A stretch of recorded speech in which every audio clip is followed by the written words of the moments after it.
what we're doing in social media is so intertwined with all these other things that you've done as a communication specialist and on the graphic and creative sides and such. Mhm. When I was kind of thinking about what we were going to talk about today, you had shared with us a little bit earlier how that team of five, and I think many people would be envious of your team of five of social media specialists there at FedEx, but how you've structured them, I think that's really interesting, and it demonstrates, I think, for all of them, the kind of the ability to matriculate up and to become a manager, then a director, then a VP in these types of disciplines.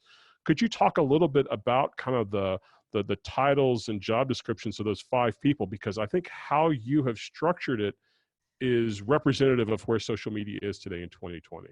Definitely. I will say first that we have embraced change here at FedEx, and we know we evolve the way that we're structured to meet the needs of social media, which are constantly changing. I would put money on social media being one of the most rapidly changing departments at FedEx because of the nature of what we do. So our team right now, we've got one person whose sole job is to monitor for crisis issues, issue monitoring, social listening. She is constantly in our social listening tools, forming dashboards around certain issues and hot topics, and also keeping an eye on that constant conversation about, what are people saying about FedEx? What are our employees posting on social media? What are people talking about publicly that we need to be aware of? And she sends escalations to the right people, to our operations team as needed. So she is a social media, we call her our crisis point of contact, or issues management, I guess is kind of the way I would frame it. Another team member is responsible for social insights. So what he's doing is really looking at those more macro trends around the social media conversation about FedEx. So what are we seeing about tracking? What are the patterns that we're seeing around door tags? What about, I don't know, FedEx Office? Or are there things around autonomous workforce? Because we have a lot of robotics that we are introducing into our workforce right now. What are things that our business needs to be aware of, trends our business needs to be aware of, that we can either use as opportunities to improve our business or take into consideration when we're forming our messaging and our content? So that is his role. It's a new role on the team, but it's something that a lot of brands are already doing.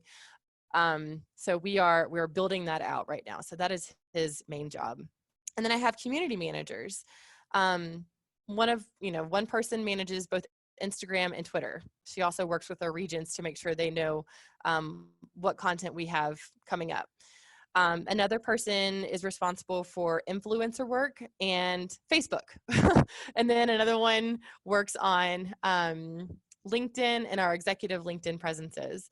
So those are the biggest jobs on my team. I would say the main priorities, but that's how we've divvied it up. We've got three who are really doing that, more of that community manager role with a couple of side projects, and then two whose sole focus are listening and insights.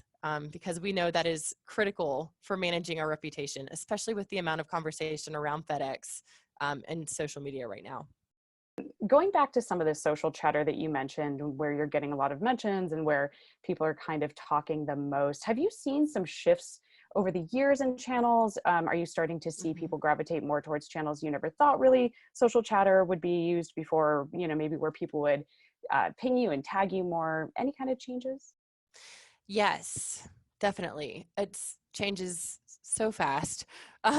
So we used to have, the majority of our conversations used to happen, I say our conversations, this is usually like the customer service inquiries or where people are mentioning or tagging us. It shifted a few years ago from Facebook over more toward Twitter and Instagram. We see a ton of engagement on Instagram now, and where we used to monitor Facebook pages for like influencers or celebrity mentions, we have shifted that dramatically over toward Twitter and Instagram for obvious reasons now, because that's where they are.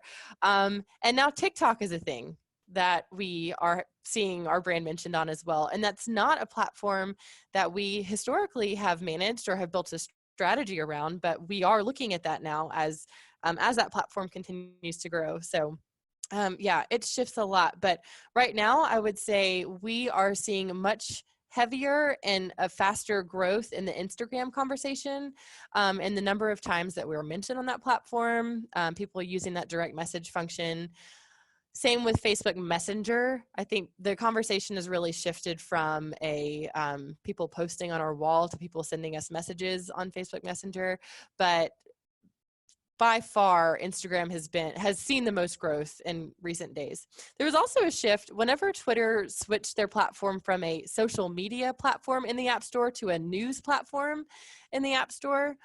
I think that's when we saw a big shift in the conversation there, because we're still really heavily mentioned on Twitter, especially for customer service reasons. I know there's a ton of people who only have Twitter accounts for customer service complaints. Like, that's the only reason they ever use it. So we see our fair share of those. But we see way more news on Twitter now than we have in the past. So I would say Twitter has shifted there because it's more newsy. It's more what's happening right now versus that traditional customer service, this is what I had for lunch type of a platform that it was previously. We found team members who are doing wonderful things, whether it's saving people that are in, life-threatening positions, or if they are rescuing puppies, or trying to help somebody get surgery because they the first story that we did was about a person in Jamaica who helped a child get the surgery that he needed through this program that FedEx had sponsored, and he jumped through so many hoops to make it happen, and the kid was able to get a surgery, and it was all because of this FedEx team member who went the extra mile for him. So we highlighted him to kick it off. And these stories they're so great internally and externally. So internally at FedEx, we've got so many team members that are on our Facebook page, and they're seeing our social media content, and they're active. They are commenting on this content as well. So some of the stories that we post on Facebook, for example, they highlight couriers who are also on Facebook, and the couriers will get in there and start saying, like, thank you so much for highlighting me or for sharing my story. And people will start talking to the courier in the comments, and it just, it gets really cool to see how that conversation plays out. So culturally, I think, our team members can see themselves in these stories, and it just really helps to just paint them in a positive light. Because so much of what you see on social media is negative. It's about people complaining, and this really helps combat that and elevate our team members and showcase the ones that are doing good things for the community.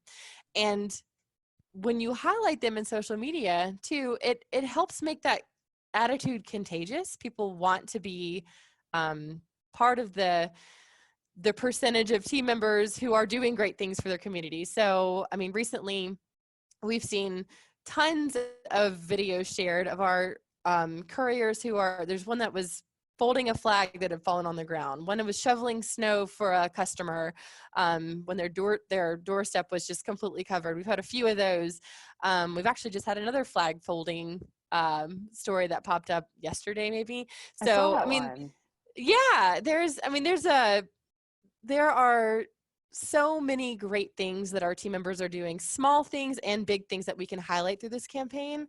And yeah, they've been outperforming all of the content that we've been pushing out there. It's really awesome to see, and it's a heartwarming campaign to be a part of also.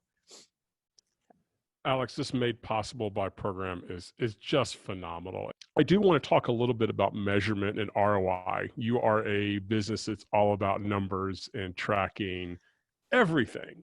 So Mike, I'm curious how you track the performance of your team in social media at FedEx, as it relates to the great metric that you used around social customer care, moving from 15 hours to 8 minutes type SLA, all the way to the efficacy of your post. How do you kind of set the bar for your team, and then how do you measure their performance and the performance of the programs?